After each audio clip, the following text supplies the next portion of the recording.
울산대학교 정문 일대 보행 네트워크 최적화 제안에 대해서 발표해 보겠습니다. 목차는 이런 식으로 구성이 되어 있고요. 먼저 울산대학교 정문 일대가 어떻게 작동하고 있는지에 대해서 알려드리겠습니다.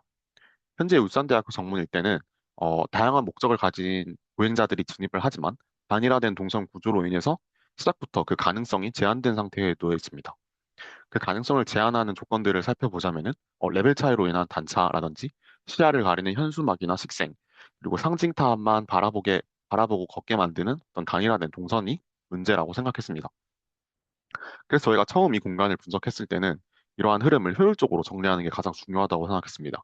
즉, 사용자가 목적지까지 가장 빠르게 도달할 수 있도록 최단 거리를 중심으로 한 경로를 구성하는 것이 이 공간의 문제를 해결하는 방식이라고 판단했습니다. 그래서 점과 점을 이렇게 연결을 해가지고 불필요한 우회를 줄이고 이동 효율을 높이는 방식으로 공간을 이해하고자 했습니다. 하지만 조금 더 분석을 하다 보니까 이 의문이 생기기 시작했는데 좋은 공간이라는 게 단순히 이동이 빠른 상태로만 정의될 수 있는가라는 질문이었습니다. 저희가 생각하는 최적화라는 것은 그래서 이 굉장히 다양한 가치와 정보들이 복합적인 관계를 최단 거리로만은 설명하지 못한다고 생각했습니다. 저희가 생각하는 최적화된 공간이라는 것은 체류 가능한 공간도 있어야 하고 사용자에게 선택의 자유도 줘야 하고 열린 시야도 제공을 해야 한다고 생각했습니다. 그래서 그것을 바탕으로 연구를 하게 됐는데 먼저 단일화를 만드는 현황들을 반대로 이걸 어떻게 하면 해결할 수 있을까 할 때 생각했던 어떤 보행이 공간을 경험하게 할 수 있는 최소 구조들을 저희가 선정을 했습니다. 체류 가능성, 선택 가능성, 조우 가능성, 인지 가능성, 접근 가능성이 그것들인데 그것들을 가지고 지도에 점을 찍고 어, 선을 연결해서 어, 결과를 도출하는 실험 방식으로 방법으로 했습니다. 왼쪽 같은 경우는 저희가 선정한 공간의 영역이고 그래서 여기 안에서 사용자가 어떻게 이동할 수 있는가, 사용자가 어디까지 바라볼 수 있는가, 어떤 행위를 할 수 있는가, 혹은 사용자가 사용하는 그런 공간의 폭이나 스케일, 공간의 조건은 어떤가에 대해서 실험을 하게 됩니다. 그래서 저희는 AI 클로드와 같이 도움을 받아가지고 저희의 그 선정한 영역의 지형 정보, 건물 정보, 현황 맥락 정보, 그리고 버스 정류장 같은 주변 현황 정보들을 모두 학습시킨 뒤에 어떤 예측 불가능한 점들을 그 지도에 찍어내게 됩니다. 예를 들면은 체류 가능성 같은 경우를 저희가 학습시킨 정보를 바탕으로 어떤 공간에서 가장 가능성 높은 체류의 가능성이 높은지 그렇게 했을 때 어떻게 하면 가장 최적화된 좋은 상태를 제공할 수 있는지에 대해서 실험을 진행하게 됩니다. 그렇게 찍힌 점들은 도서관 앞 휴식 공간이라든지 학생회관 앞에 공터라든지 동아리관 앞 정문 앞에 일대 등 이런 식으로 체류 가능성이 높은 점들을 찍게 됩니다. 같은 방식으로 선택 가능성과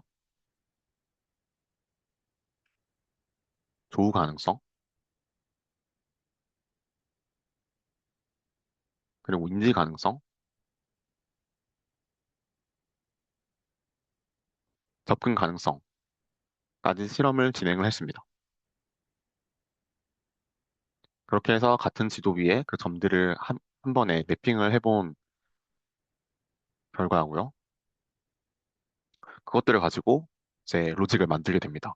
저희는 접근 가능성을 매개점으로 해서 기존에 접근이 제한돼서 보행 흐름에서 배제된 지점을 접근 가능한 상태로 전환을 시킴으로써 이 기존 동선 체계에 박혀 있던 어떤 가능성, 체류, 조우, 인지 선택 같은 좋은 가능성들을 새로운 관계를 형성을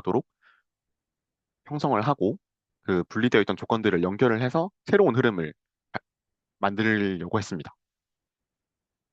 그렇게 해서 기존의 보행 흐름과 저희가 제안하는 흐름을 합쳐서 면을 만들려고 했습니다. 면의 성격 같은 경우에는 체류, 접근, 선택 이런 식으로 세 점이 만나면은 전이 공간이 되고 체류, 접근, 조우가 만나면 모이는 공간이 되고 이런 식으로 점의 성격에서 추를 해서 이렇게 지도에다가 매핑을 하게 됩니다. 그것들이 이제 건축적으로 어떻게 변환을 시켰냐면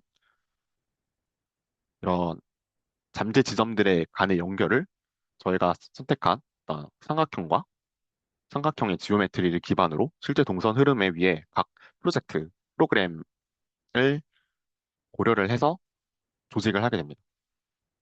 그게 입체화, 이렇게 건축화가 어떻게 진행이 되냐면은 면이 덮여서 계단이 되고, 계단이 되면 수직 동선이 되고, 면이 기울어지면 경사로가 돼서 이 사용자가 연속적인 보행 흐름을 경험할 수 있게 하고, 면이 들리면 브릿지가 돼서 높은 공간에서 캠퍼스 주변을 조망할 수 있는 어떤 시야의 확장하는 경험을 할 수 있게 만들었습니다. 그리고 이렇게 만들어진 디자인 위에 주변 건물들을 성격을 바탕으로 프로그램을 제안하게 됩니다.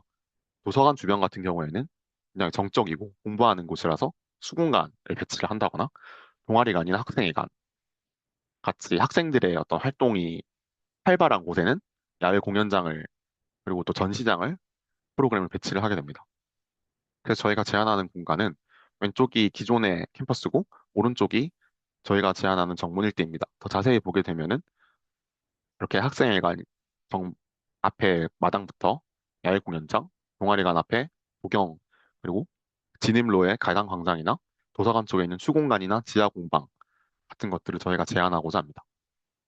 처음부터 이제 살펴보게 되면은 A구역에서는 모든 이제 정문이 시작이 되는 부분인데 여기서는 기존에 가리고 있던 식생들을 정리해서 주변에 도망을 확보를 해서 멀리까지 보이게 하고 거기서부터 이제 진입과 동시에 원하는 경로를 자유롭게 선택할 수 있게 했습니다.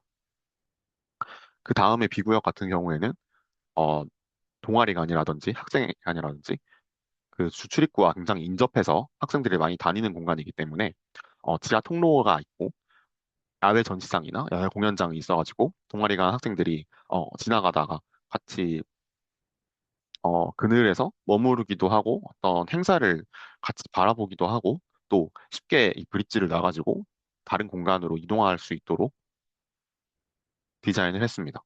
C 공간 같은 경우에는 추공간을 배치를 했고 이런 식으로 브릿지가 브릿지 아래로 사람들이 이렇게 지나가면서 교차할 수 있도록 그런 식으로 디자인을 했습니다.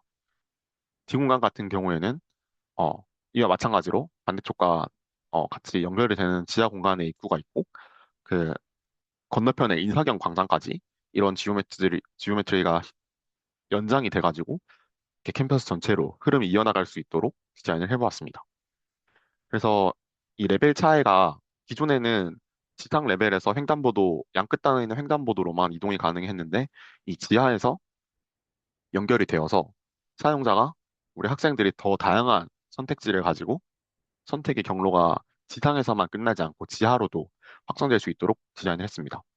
단면에서 살펴보면은 기존에는 이런 식으로 어떤 단일화된 그리고 또 단차로 인해서 학생들이 저 아래로는 이동할 수 없는 이런 형상을 가지고 있었다면 저희가 제안하는 정문일 때는 굉장히 다양한 그 레벨 차이를 극복하면서 연속적인 보행 흐름으로 만들려고 했습니다. 그를 바탕으로 저희가 만든 투시도를 보시게 되면은 오른쪽에 학생회관으로 연결되는 브릿지가 있고 그 브릿지가 위아래로 교차되면서 굉장히 그 보행할 때 즐거운 경험을 할 수 있도록 만들어 보았습니다. 그리고 이런 조경에 학생들이 앉아서 쉬고 왼쪽에 보이는 것은 지하 통로를 통해서 도서관 쪽으로 또 연결할 수 있는 그런 식으로 디자인을 해보았습니다. 그 다음은 배야외 공연장인데요. 동아리관에서 학생들이 어떤 행사를 한다거나 학생회관에서 하는 행사들이 이런 식으로 빠져나온다거나 해서 이 브릿지를 이용하는 학생들이 지나가다가 또 멈춰서서 보기도 하고 하는 그런 공간을 디자인해 보았습니다. 여기는 이제 도서관 쪽인데요. 이 위에 올라가는 브릿지가 자연스럽게 캐노피가 돼가지고 아래에 어떤 그늘을 만들어주고 비가 오는 날에는 학생들이 여기서 비를 피한다거나 어, 벤치에 앉아가지고 햇빛을 피한다거나 하는 그런 공간으로 디자인해 보았습니다. 거기서 조금 더 걸어서 올라오면은 수공간이 이렇게 보이게 되는데 주말에 어떤 주변에 있는 아이들이 와가지고 놀기도 하고 또 학생들은 저런 브릿지를 이용해서 인사경 광장까지 자연스럽게 어, 이동하기도 하고 하는 것들을 상상하면서 만들어 보았습니다. 그래서 전체적으로 볼 수 있는 조감도 고요. 저희는 기존의 울산대학교 정문 일대가 단순히 매력이 부족해서가 아니라 선택의 여지가 없었기 때문에 경험이 제한된 공간이었다고 생각합니다. 하지만 저희가 생각하는 최적화된 좋은 공간이라는 것은 사용자가 스스로 경로를 선택하고 이런 우연한 경험을 만들어내는 과정에서 나온다고 생각했습니다. 그래서 다양한 선택과 예측 불가능한 경험이 가능한 환경을 만들어줘서 그런 제공을 하는 것이 우리의 삶을 또 캠퍼스에서 학생들의 삶을 윤택하게 만들어줄 수 있다고 생각했습니다. 이상 발표를 마치겠습니다.